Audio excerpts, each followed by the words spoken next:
Welcome, everyone. I just need to make sure my tabs are working here. Great.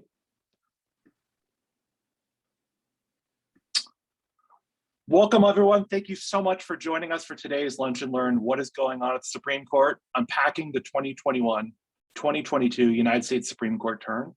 When we began planning this program with our friends at Planned Parenthood of Northern New England, we knew that this would be a dramatic Supreme Court term and probably one of the more dramatic in recent memory, but we did not know how timely today's conversation would be.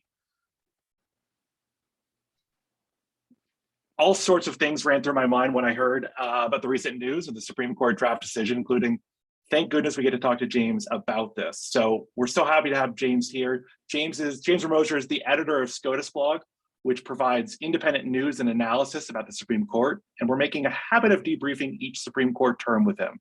James joined us just about a year ago, and we're excited to have him back to walk through the major cases that the Supreme Court has already decided and will be deciding between now and probably the beginning of July. Obviously, reproductive rights are at the top of so many of our minds, and we're proud to be co-hosting this event with our partners at Planned Parenthood of Northern New England. But there are also decisions that will impact issues of climate action, public funding of schools here in Maine, and more. So again, thank goodness we get to talk to James today. My name is Will Sedlak, and I'm the program manager at Maine Conservation Voters, Maine Conservation Alliance. Our organizations represent more than 13,000 members and supporters dedicated to protecting Maine's environment and our democracy. MCA does that through education, collaboration, and advocacy. At MCV, by influencing public policy, holding politicians accountable, and winning elections. A few technical notes for today's event. First off is, as you can tell, I'm not Kathleen Neal. And so normally we have a system in which Kathleen presents and I help in the background. I am doing both duties today, so I would just ask for patience and kindness. You will hear from our speaker first, and we will tackle questions at the Q&A at the end. You don't have to wait, though. Please do send me your questions through the chat as they occur to you. We ask that you not message James during the chat. We want him focused on the presentation. So again, please message me with your questions and save James the double duty. If you have any difficulties, please still message me. I'm happy to help. As a reminder, this event is being recorded. Closed captioning is available. I think I just enabled it, so you'll just have to click down below. And the recording of this will be posted later this afternoon, where you can also see all of the previous recordings, including James's session from last year. So again, thank you all for joining us. I'm going to stop my share and turn it over to you, James, and take it away, and thank you so much. Well, thank you so much for that introduction. It's really great to be back for a second year, speaking with you all for the Lunch and Learn series. Give me one moment. I'm going to try to share my screen so that you all can see some of the slides that I have prepared. And Will, just holler if my screens are not showing up, but they should be shared now. So hopefully you all. They are showing up. I'm gonna holler to tell you that they are. Okay, terrific. Okay, so we're going to talk about the Supreme Court during what really is, I don't think it's an understatement to say, one of the most consequential Supreme Court terms in generations, if not in American history. I'm going to try to address four topics. I'm going to say a few things about the retirement of Stephen Breyer and the confirmation of his successor, Ketanji Brown Jackson. I'm going to talk a little bit about what the court has done during the term so far and run very quickly through a few of the cases that have already been decided. I'm going to spend the bulk of my presentation talking about four very important pending cases that have not yet been decided, but that we will see rulings in within the next probably month or so before the term ends at the end of June or the beginning of July. And then if we have time, I'll talk a little bit about what the current court seems to be, how it seems to be functioning sort of behind the scenes. And then of course, I'll leave plenty of time for questions. This is the current Supreme Court. Depending on who you ask, this is either 9 very cordial colleagues neutrally calling balls and strikes, or a collection of, as Oliver Wendell Holmes put it, 9 scorpions in a bottle. It's notably the second term that Amy Coney Barrett, who's pictured there in the top right corner, it's her second term on the court. When I spoke with this group last year, it was Barrett's first term on the court. Ruth Bader Ginsburg died in the fall of 2020, and Barrett was quickly confirmed to succeed her. And what I said last year was that the term, the 2020-2021 term, last term, was more or less an incremental, transitional, even minimalist term. The court issued narrow opinions in a number of cases where they could have taken larger steps. And I think that's in large part due to the influence of John Roberts, who is the Chief Justice, is very much conservative, but has institutionalist instincts and likes for the court to move slowly. And I think last term he was sort of able to rein in the other members of the conservative majority. And you should take a look at sort of the graphic at the top of this slide, which shows the justices arranged according to ideology, with Sotomayor being the most liberal justice and Clarence Thomas being the most conservative. You see sort of Roberts in the middle, but there are 5 justices to his right. And for quite a while, before Barrett replaced Ruth Bader Ginsburg, people talked about John Roberts as the most influential, the most powerful Chief Justice in a century, because he really occupied a middle spot, a median spot in the court, and sort of was able to control the direction of the court and rein in, like I said, the conservative wing to adopt sort of minimalist and sometimes narrow rulings. I think that has changed. So my thesis for today is going to be that, unlike last term, which was somewhat incrementalist and somewhat transitional, this term will turn out to be the first term in which the newly constituted 6-3 conservative majority really fully flexes its muscles.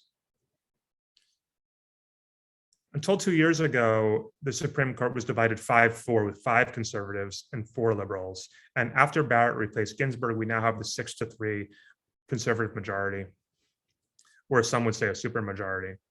And so I want to talk about what that transition means. What does it mean for the court to move from 5-4 and closely divided to 6-3, in which there are 5 justices to the right of John Roberts who can do what they want and don't necessarily need the vote of the chief anymore?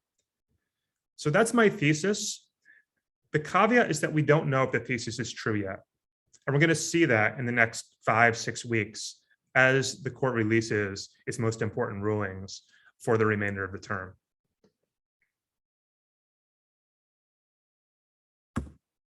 Before we get into the substance, I do want to say a word about Stephen Breyer, who, as you all know, announced his retirement earlier this term. He remains on the court. He hasn't officially retired yet, so he's going to, serve out the remainder of this term. Ketanji Brown Jackson, of course, has been nominated and confirmed to replace him. And this was a really historic moment, of course. She's the first Black woman ever to be confirmed to the Supreme Court. It's an incredible moment in American history for that reason. She also clerked for Stephen Breyer when she was a young lawyer. And I think that she is seen as a sort of pragmatic liberal, very much in the way that Breyer has been. Time will tell, and going to be very interested to see what Jackson brings to the court when she joins the court this summer, and next term will be her first term hearing cases. So it's going to be very interesting to watch her role. But it's important to remember that her appointment to the court is not going to change the ideological makeup. And so with that, I just want to touch on a few of the decisions the court has already handed down. I'll run through these quickly. I just think it would be interesting to sort of get a sense of the diversity of issues that the court deals with. And some of these cases might not have gotten quite as much of attention as the other cases I'll be talking about, but I think they really are interesting, and they do say something about what the court is doing these days. And so the first case is the death penalty case of Dzhokhar Tsarnaev, who, of course, is one of the two men who bombed the Boston Marathon in 2013. He was found guilty and was sentenced to death.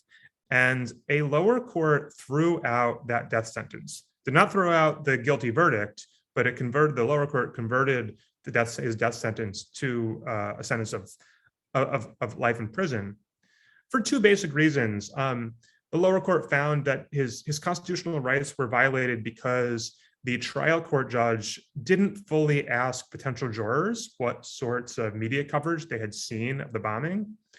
And there was also an evidentiary issue about some evidence that Tsarnaev wanted to introduce during the penalty phase of the trial that the trial judge did not allow him to introduce. So a lower court threw out the death sentence. This case came up to the Supreme Court. And in March, in a 6-3 ruling with the 6 conservatives in the majority, they overruled that lower court and effectively reinstated the death sentence of Dzhokhar Tsarnaev. I think this case shows not just how the court thought about the Tsarnaev case, but also how it thinks about capital punishment in general. Because right now, with the 6 conservatives, we have a very pro-death penalty court right now. And it's interesting that Breyer in particular will be retiring, because Stephen Breyer has been the court's biggest critic of the death penalty during his career. He's been the only justice of the 9 to explicitly question whether capital punishment is constitutional. He believes it likely violates the 8th Amendment. And when he steps down, the court is going to lose that voice, that very critical voice against the death penalty. The next case I want to touch on is called United States v. Valle Madero. And this is a case about supplemental security income, which is a federal safety net program. It's not Social Security, but it's supplemental security. It provides cash assistance to people who are blind or disabled or over 65, who have very low incomes and can't support themselves. And when Congress established this program, it made the program available to residents of all 50 states, but it excluded residents of Puerto Rico, who of course are United States citizens. And so a resident of Puerto Rico challenged that exclusion and said that excluding residents of Puerto Rico violates the Constitution, which guarantees that everyone received equal protection of the laws. And so his argument was, well, all the residents of the 50 states get this benefit. I'm not being treated equally because I'm not getting the benefit simply by the fact that I live in Puerto Rico. And in fact, this guy had lived in New York and received SSI, and then his SSI benefits were taken away when he moved to be close to family in Puerto Rico. The Supreme Court decided 8-1 that the exclusion was perfectly valid. And Mr. Valle Madero lost this case. The court basically said that Congress has broad authority to decide what sorts of benefits people in US territories receive. And it's perfectly fine for the federal government to treat people in the territories different from people in the states. It's worth pointing out that the lone dissenter was Sonia Sotomayor, who is of Puerto Rican heritage. Her parents were born in Puerto Rico. I want to next move on briefly to 2 cases that involve COVID-19 policies enacted by the Biden administration. And the first is a policy enacted by OSHA, which of course is charged with protecting workplace safety. And what OSHA did last year was enact a rule requiring large companies, essentially businesses with over 100 employees, to comply with a vaccine or test mandate. So they had to ensure either that their workers were fully vaccinated for COVID, or if the workers didn't want to get vaccinated, they had to ensure that those workers wore masks at work and got tested for COVID weekly. That was the policy that OSHA put in place.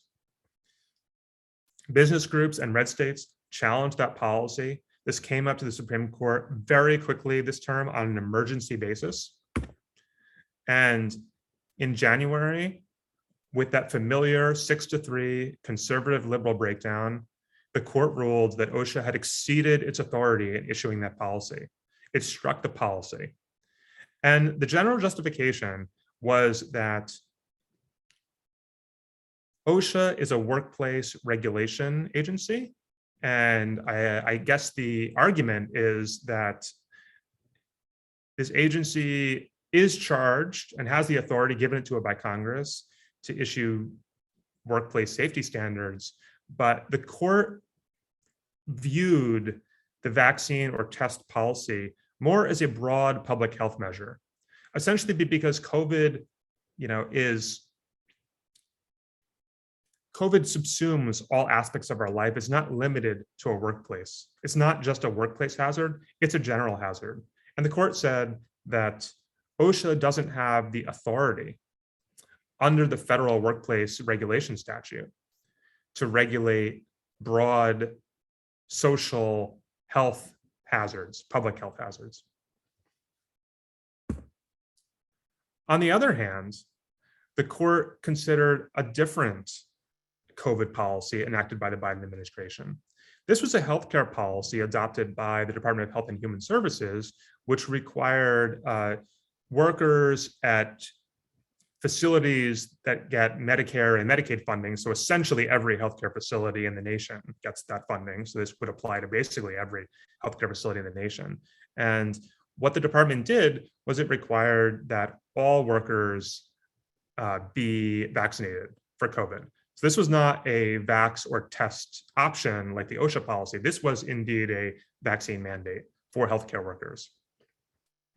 Various groups challenged this policy as well under the same justification. They said that, under the same argument, they said that the agency lacked the authority to issue this sort of broad sweeping regulation. And here the court upheld the regulation.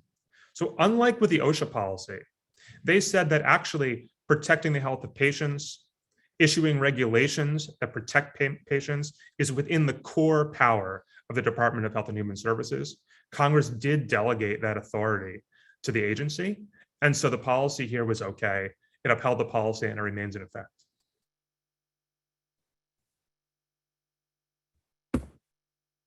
So that just gives you a flavor of some of the decisions that have already been issued. They're all pretty big ones, and there are many more I could talk about. But I want to move to some of the major pending cases that have yet to be decided. I'm going to talk about 4 of them, and they involve religion, climate change, guns, and abortion.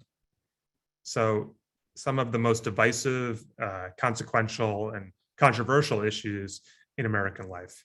And the court will be weighing in on all of these issues in the coming weeks. The first case I'll talk about is a case that many of you probably are familiar with because it comes to the court from the state of Maine. And it's called Carson V Macon. And as a lot of you probably know better than I do, it involves Maine's tuition assistance program for secondary schools. And my understanding here is that some school districts in Maine don't have their own high schools. And so what the state allows is for the school districts to use public money so that parents can pay tuition at private schools of their choice. But what the state has said is you can use this public money to send your kid to a private high school, but it can't be a religious school. It can't be a sectarian school. It can be a secular private school, that's fine. It just can't be religious. And several parents who do want to send their children to religious schools challenge this exclusion as unconstitutional.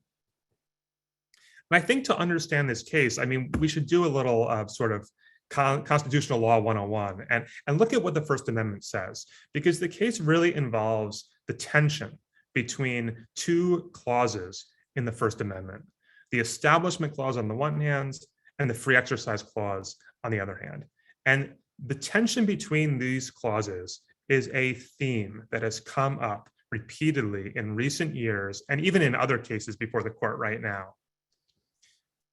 The first clause, the Establishment Clause, basically says the government can't establish religion. And that's been interpreted to mean the government can't endorse religion. Obviously, it can't set up a church, but it can't even really take any action that could be seen as endorsing any particular religious view or any particular religious practice.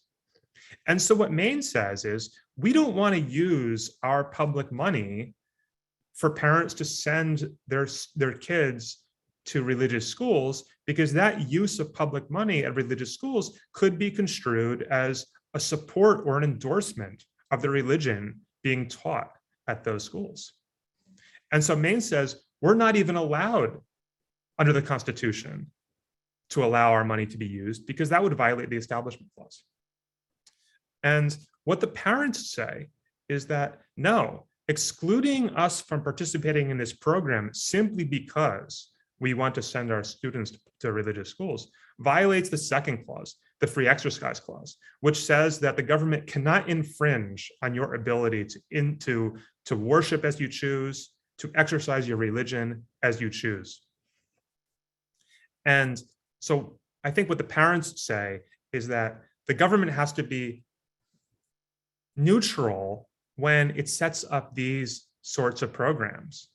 And when a state like Maine says, we will provide tuition assistance to secular private schools, but not to religious private schools, the parents view that as discriminatory against religion, as penalizing the parents who, simply because they want to send their students to religious schools.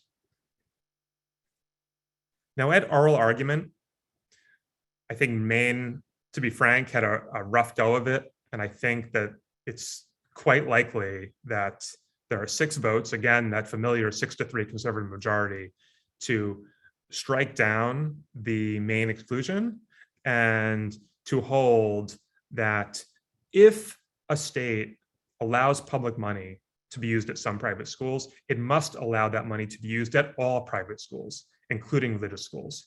And I would expect a ruling saying essentially that, and I would expect it to be 6-3. And it's interesting because my understanding is that this particular program in Maine really affects a very small number of students, like I think less than 5,000 students across the entire state. But the ruling really will have ramifications for school voucher programs all across the country. And this likely will be one case in a long line of cases under the current court, in which the court is adopting a very robust, fulsome interpretation of the Free Exercise Clause and adopting a narrow interpretation of the Establishment Clause. The second case you may also be familiar with because it involves a very important environmental issue. It's called West Virginia versus Environmental Protection Agency. And the procedural history here is technical and complex, to say the least. I will try to summarize it. It involves the ability of the EPA under the Clean Air Act to regulate greenhouse gases from power plants that contribute to climate change. And this all started back in the Obama administration, which passed a policy known as the Clean Power Plan, intended to regulate carbon emissions from power plants. That plan was immediately subject to legal challenges. And I believe it never actually took effect. When President Trump took office, his EPA repeals the Clean Power Plan and put in place a new replacement plan that was much more favorable to industry and was much more lax. Trump's actions, his repeal and his replacement plan, were also subject to legal challenge. And the DC Circuit Court of Appeals, an important federal court here in DC, ruled that Trump's repeal of the Obama Clean Power Plan was illegal. That prompted the coal industry, which doesn't like the Clean Power Plan, to appeal the DC Circuit's ruling to the Supreme Court. And there's a threshold issue here about whether the Supreme Court even has the power to decide the merits of this case and weigh in on the EPA's authority here, because there's this funny wrinkle in the case that no actual plan is currently in effect. The Clean Power Plan is not in effect. The Trump replacement industry-friendly plan, that is also not in effect. That was vacated by the DC Circuit. The Biden administration is drafting its own climate change plan for power plants, but it has not yet issued that policy. So that is also not in effect. So ordinarily, there would be no actual policy for the Supreme Court to even review. And generally when that happens, the Supreme Court does not have the jurisdiction to issue a ruling in the case. Now, that won't necessarily stop the justices from reaching the merits and weighing in. And if they do, the core issue, I think, is this: whether the Clean Air Act authorizes the EPA to regulate greenhouse gases in certain ways. Specifically, whether the Clean Air Act gives the EPA the authority to enact what are called grid-wide measures, which is what Obama was trying to do in the Clean Power Plan. And these are things like generation shifting, like policies that would mandate shifting power sources from older coal plants to renewable sources like wind and solar. Those are the sorts of measures that were part of the Clean Power Plan. Those are the sorts of measures that the Biden administration is likely considering as part of its upcoming plan. And those are the sorts of measures that EPA would like to have to target and to tackle climate change. The coal industry disagrees and says that the Clean Air Act gives EPA only very narrow authority, if any authority at all, to tackle climate change. And what they say is that the only authority that the agency has is to enact what are called inside the fence line measures. So the only things that it could do under the coal company's readings is mandate things like equipment being installed at specific power plants to reduce pollution. And so you have two very different approaches here. And again, if the court finds a way to get around those sort of threshold jurisdictional issues and issue some kind of decision about the scope of the EPA's authority here, the ramifications, I mean, I think can't be overstated. A ruling could potentially hamstring the EPA to issue these sorts of regulations and policies in the future. It could even hamstring the ability of other agencies outside the environmental context to issue regulations that affect industries, all across society. And so I'll be watching this one very closely. It could end up just being a dud. The court really could just end up saying, we don't have a live policy here. We're not going to weigh in on the merits and issue some very narrow jurisdictional type ruling. But even if they do that, like I said, the Biden administration is in the process of crafting its own climate change regs. When it issues those regs, they will inevitably be challenged. And that challenge likely will come back up at the Supreme Court. So the Supreme Court is going to weigh in on the EPA's authority here sooner rather than later. The third case is about guns and gun rights. This is called New York State Rifle and Pistol Association versus Bruin, and it involves a constitutional challenge to a New York state law that restricts who can carry a concealed handgun outside the home. Essentially, in New York, you have to show a special need for self-protection. So you can't get a permit to carry a concealed handgun simply if you say, I live in a high crime neighborhood and I just feel like I want to carry a concealed handgun. That's not enough. You have to show a very specific, individualized need to carry a weapon. And it's difficult to get these permits in New York. This law resembles many other gun control regulations in states and cities across the country. And several residents and the gun rights group have challenged the law as unconstitutional under the Second Amendment. So let's do another little Con Law 101, I guess, and we can take a look at sort of the famously ungrammatical Second Amendment. This is what it says.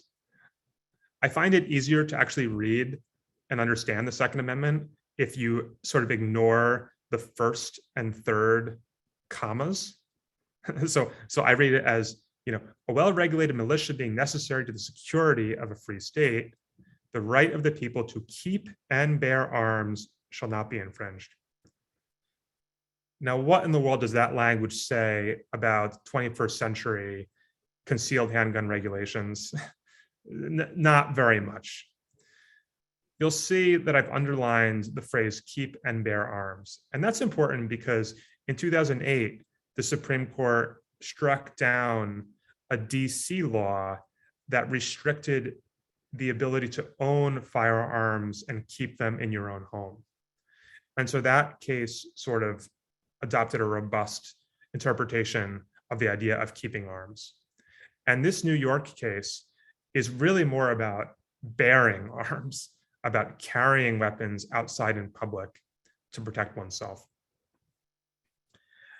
And again, at oral argument, I think that we saw the conservatives very likely to strike down this New York regulation.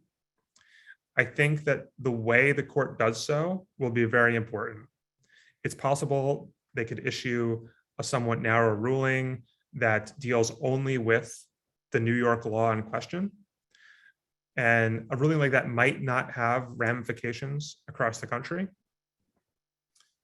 But if they issued a more robust opinion, which I think is probably more likely given the composition of the court and the dynamics I've already discussed today,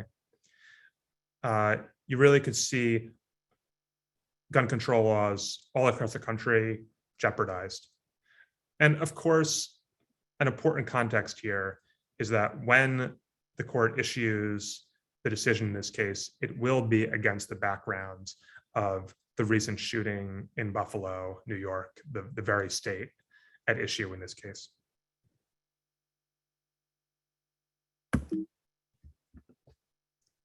And finally, in my last few minutes, I'll talk about the case that I'm sure is on everyone's mind, which is the abortion case. This is Dobbs versus Jackson Women's Health Organization. And it involves the future of abortion rights in America and whether Roe versus Wade is going to remain on the books or not. At issue in the case is a Mississippi law that essentially bans all abortions after 15 weeks of pregnancy. It does contain an exception for health emergencies, but it does not contain any exception for cases of rape or incest. And I think to assess the constitutionality of this Mississippi law, it's helpful to understand a little bit about how we got here and what the court has said over the past 50 years about the right to abortion. So of course, Roe v. Wade was decided in 1973, and that was the case in which the court for the first time said that the Constitution contains a right to privacy that protects the decision to have an abortion. And what Roe did was adopt a trimester framework. Roe said that for the first trimester, states can't interfere at all with the right to abortion. In the second trimester, states can adopt reasonable regulations restricting abortions, but cannot ban abortion altogether. And in the third trimester, Roe said it was okay. States could ban abortion wholesale, except when necessary to protect the health or the life of the patient.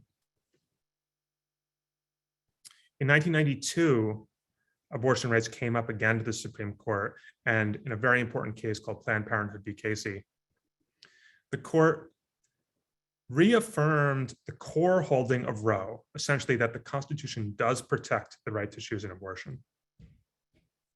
But Casey did away with that trimester framework, kind of scrapped that way of looking at the right.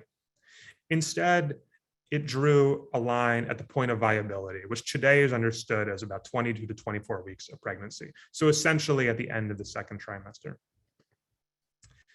And what Casey said was states can adopt some restrictions on abortion as long as they don't impose an undue burden on the right to choose an abortion.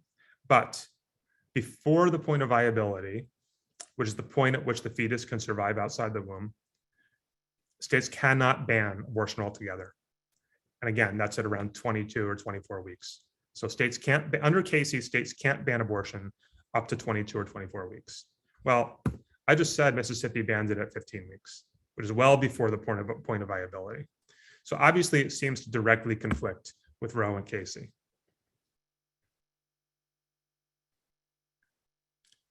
And that's what two lower courts held. Two lower courts struck down the law as unconstitutional, applying Roe and applying Casey. And Mississippi came to the Supreme Court asking them to review the law.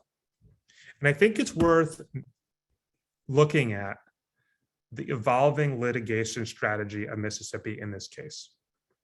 Mississippi first came to the Supreme Court in June 2020, asking the court to take up the case, look at this law. And here is a direct quote from Mississippi's brief, again in June 2020. To be clear, the questions presented do not require the court to overturn Roe or Casey.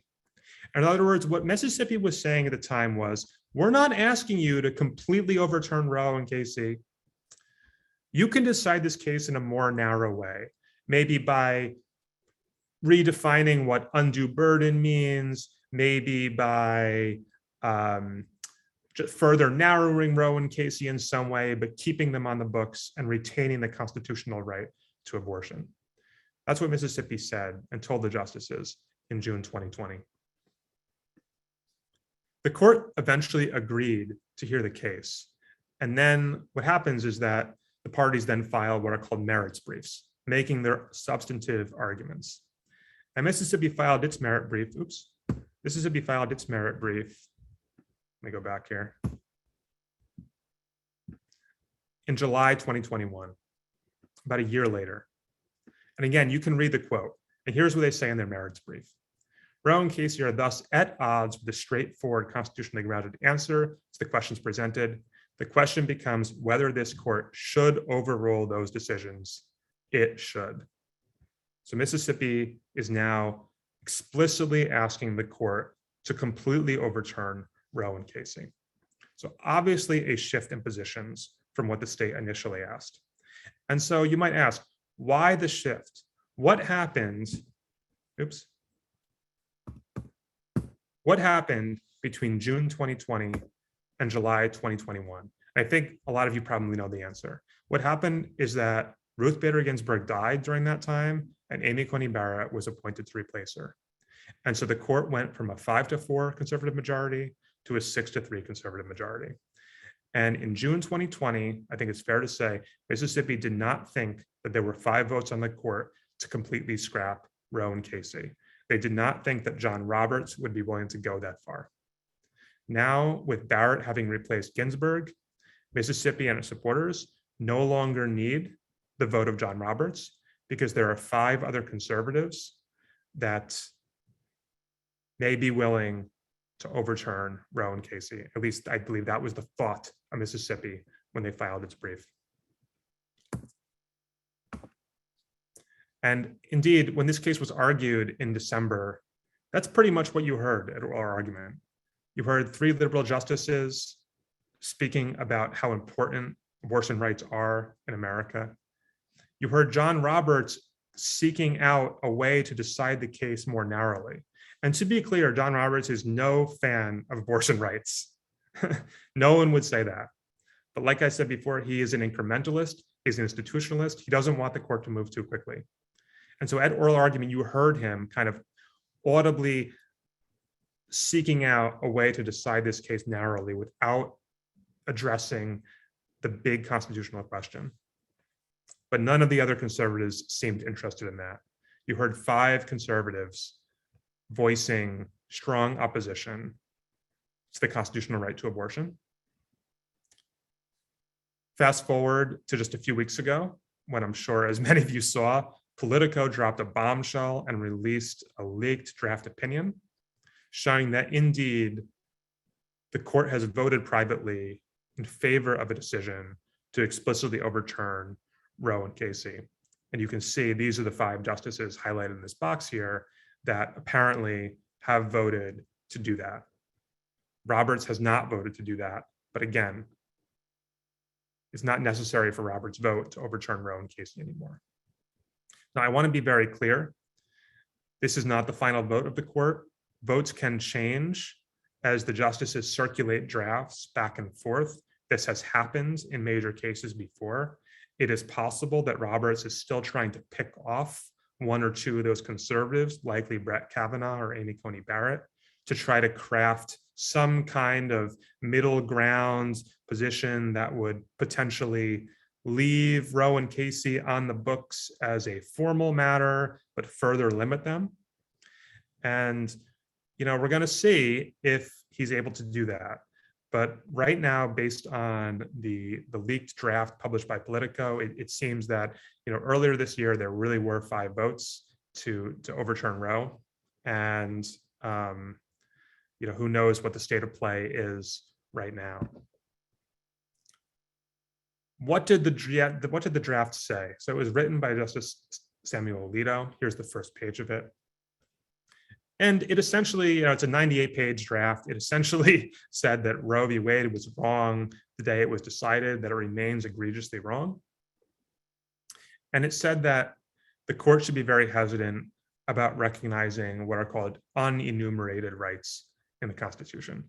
So you have constitutional enumerated rights, things like we talked about before, the right to free exercise of religion, the right to keep and bear arms. These are explicitly in the text of the Constitution.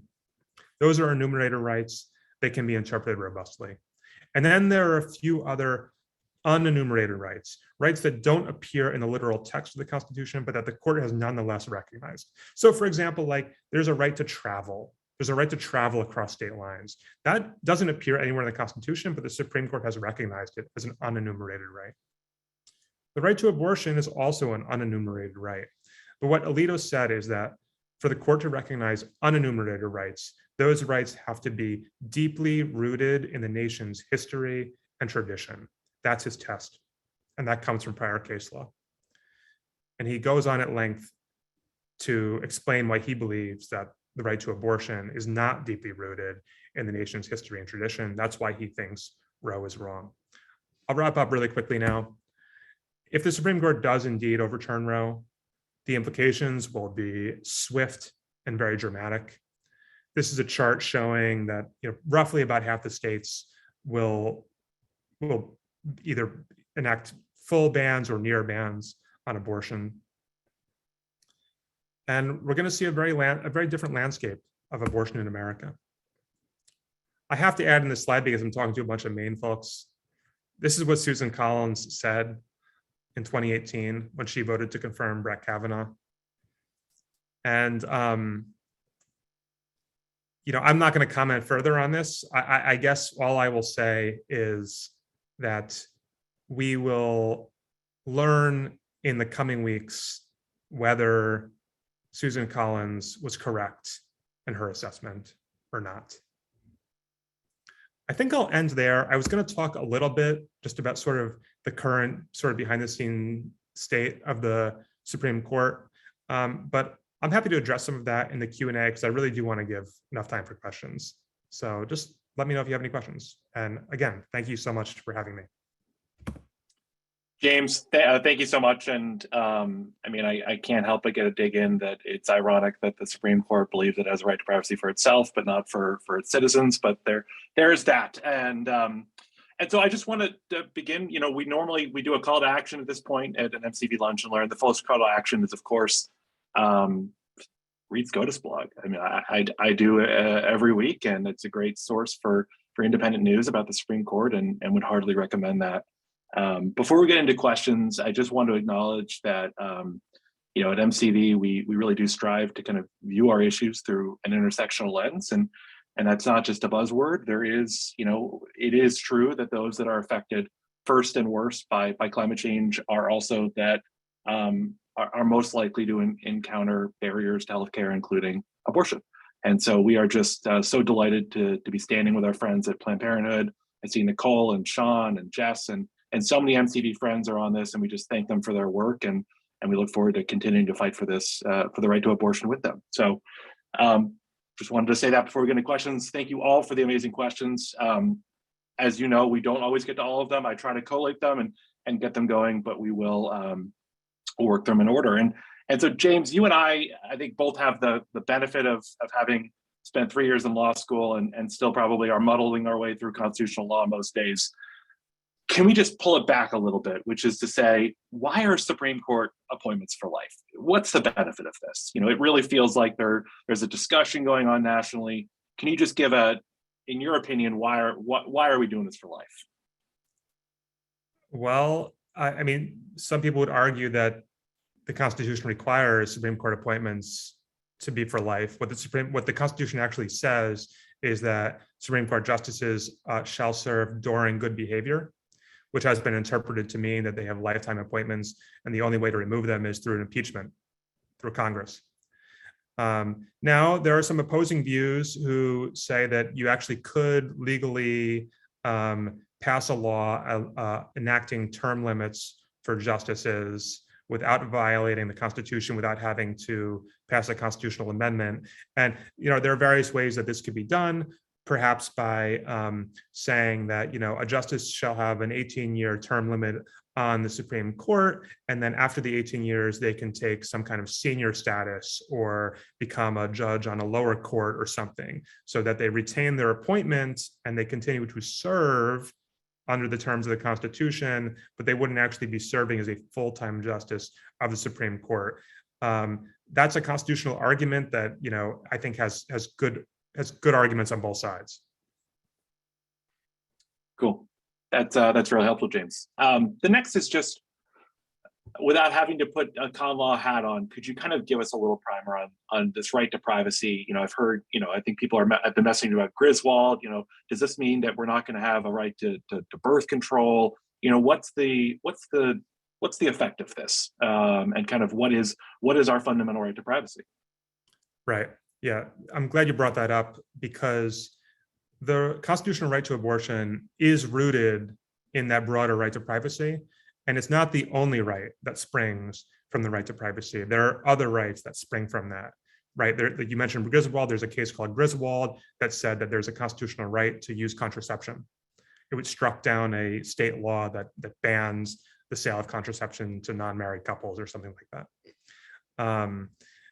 It also involves the right to engage in sexual intimacy with the partner of your choice, and it involves even the right to same-sex marriage springs in some ways from the right to privacy and the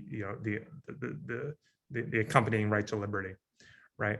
And so many of these rights that the Supreme Court has recognized in recent decades do have foundations in this general constitutional principle. Now, in the leaked Alito draft, Alito sort of goes out of his way to say, we're not questioning these other issues. This decision is just about abortion. Abortion is different. But if the court adopts Alito's reasoning that unenumerated rights need to be deeply rooted in the nation's history and tradition, it is hard to see how those other rights, like gay marriage or contraception, wouldn't also be in jeopardy, because I don't think anyone would really argue that those rights were deeply rooted in the nation's history and tradition either. And I would recommend an article that Chris Geithner wrote for the site Grid, looking at this issue. I think that, if the reasoning that we saw in the leaked Alito draft ends up being adopted by the court, you will see challenges to these other rights, like same-sex marriage, trying to overturn those precedents in those areas. Now, will the Supreme Court really go as far as that? I mean, I think same-sex marriage has a sort of a different status, sort of socially and politically, than abortion. It certainly is controversial, but I don't think it is quite as polarizing of a culture war as abortion has been for many decades. And the Supreme Court could always sort of change course, and I don't think it's fair to say that this decision would automatically doom these other types of rights, but you will see further litigation about them for sure. And all it would take would be a concerted campaign for somebody to make those issues into a concerted, the culture war issue of the future. So it is certainly worrisome. Going back to the West Virginia EPA case, I think there's this notion of there's this issue at play, what the EPA can and can't do as it relates to emissions. Could you talk more about both the federal fight on climate change, but also what would this mean for the rest of the administrative state? Thinking of what happened last week or this week, hard to tell with weeks anymore, with the Fifth Circuit and the SEC. What is the kind of the sense right now for federal agency action on anything, and the future of that at the Supreme Court? Yeah, that issue runs through several of the cases that the Supreme Court is going to be deciding this term. There's kind of a sleeper case called the American Hospital Association versus Becerra, which I didn't talk about. It's highly technical, but that also will affect this issue. And the general trend that you're getting at is that the Supreme Court's conservatives are very skeptical of the administrative state, of the ability of essentially executive branch bureaucrats to make regulations that affect everything from the environment to workplace safety to education to health. I mean, there's like the administrative state is so vast, and so much of what the government does is done through these bureaucratic regulations. And part of the reason is that Congress is dysfunctional and really doesn't pass a lot of laws these days. So a lot of policymaking is left up to these administrative officials. And the other reason is just that American society the modern American society is so complex. You can't expect Congress to regulate, to pass specific policies in all of these areas. You need to delegate that authority to regulators.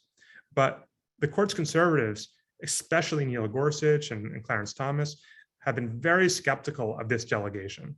And they really want to cabin that delegation and make it more difficult for bureaucrats to issue these regulations. I think the conservatives would say that policymaking belongs to Congress, not to unelected and unaccountable bureaucrats. And so what you see is that the Supreme Court is really in the process right now in a series of cases, revising these longstanding doctrines that gave a lot of deference to administration officials, to bureaucrats to make regulations. The Supreme Court is chipping away at that deference, revisiting old cases. The EPA case definitely could be one in a line of these, and restricting the ability of administrative officials and agencies across the federal government to make these sorts of rules. And so while supporters of that trend would say, unelected, unaccountable bureaucrats shouldn't have that power, these policies should be made by elected representatives themselves, I think the opposite view would be that this line of cases from the Supreme Court restricting the power of bureaucrats, what it's really actually doing is just moving authority away from unelected, unaccountable bureaucrats to unelected, unaccountable federal judges, who now are much more likely to be striking down federal regulations when they're being challenged by industries who don't like those regulations. I'll just note, as somebody that observes this closely, if that sounds worrisome to you, it is exactly as worrisome as you think it is. And so, stay in touch with MCV, and we're going to be talking more about this throughout the summer and the fall, and certainly going forward. But that's a worrisome one. We have, I think, a really great question just that gets at the core of this issue, which is, as of today, Roe is still the law of the land. How does a state like Oklahoma or Mississippi, how does a state entity act in direct contradiction with the law? How is that okay? What's the process there? The process is that you have a Republican-dominated state legislature that is willing to pass laws that directly contravene what the Supreme Court has said. I mean, the state legislature, can pass whatever laws that it wants. And there are many states with abortion bans on the books that directly contradict Roe and Casey. And what happens in these cases is that the legislatures pass them, they get immediately challenged in court, courts block them from going into effect, so the laws never actually take effect because they are unconstitutional under the Supreme Court's precedent. But there's really nothing stopping a state legislature from kind of passing whatever laws it wants. And if there's a majority to pass an unconstitutional law, I think the legislature will do it. And if the governor is willing to sign it, the governor will sign it. And so it's frankly, more common than you might think, actually. Yes, it is. I think we have time for one more question, and I think it's a good one considering both what's going on and also the fact that the Chief Justice has a summer home here in Maine, and I know many people are curious about him and what the Chief Justice does. So, the Chief Justice, what's the power inherent in the title and the role, and I guess what are the limits of that power? Is it really that much power? I guess is really what we're asking here. The short answer is no. The Chief Justice, as a chief, does not have a lot of hard power. The formal power that he has is that he is considered the most senior justice. And the way that becomes important is he has the ability to assign who writes any opinion in any case in which he's in the majority. So when the justices meet privately to vote on how a case should come out, let's say the vote is 5-4, and there are 5 justices in the majority and 4 in the dissent. The senior member of those 5 in the majority has the power to decide which of those 5 is going to write the opinion in the case. And so if the chief is in the majority, the chief can decide that he's going to write it for himself, or he can assign it to whoever he wants. If the chief is not in the majority, then it's whoever the senior most justice, the longest serving justice. So Clarence Thomas is the longest serving justice on the court. He's second most senior after Roberts. So for example, in the Dobbs case, it seems as if Roberts was not in the majority when the justices privately voted. So it would have been Clarence Thomas who decided to assign the opinion to Sam Alito. That assigning power can be very important because often it can be used strategically. And Roberts has used this power strategically himself in prior terms. When he's been in the majority, he's been able to sort of assign an opinion to himself in order to write a more narrow opinion and sort of keep some of the moderates and keep the liberals sort of on board and sort of craft compromise decisions that sort of kind of thread the needle. Whereas, if he had assigned it to someone more extreme, the opinion would have looked a lot differently, right? And so that's how the chief uses his assigning power, which can be important. Beyond that, the chief has some administrative powers over the court, of the operations of the court itself and the federal judiciary, but really he's sort of first among equals. But I think the fact that he is the chief, he is in some ways the public face of the court, it makes him more sensitive than the other justices to the institutional reputation of the court.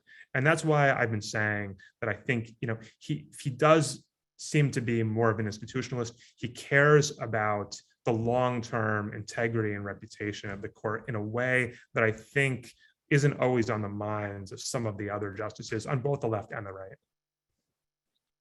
That's really helpful, and I think a good place to end for today. And James, thank you so much for coming back.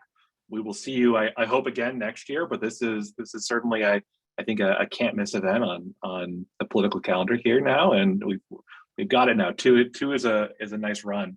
And I just want to say thank you to Marnie and Lindsay at Planned Parenthood for just being excellent partners and planning this. This has been fun to plan with Planned Parenthood. We hope this has been a great program for you. Again, our call to action is sign up for SCOTUSblog. Check it out. It's a fabulous website. James and the team there do incredible work, and you should support that work. MCV's Lunch and Learns are off next week. We hope folks have a wonderful Memorial Day weekend. We will return on June 3rd to hear about the Community Resilience Partnership Program that the state of Maine is working on. And just as a final reminder, if the Alito draft is the final draft, abortion will still be legal in Maine, and elections matter.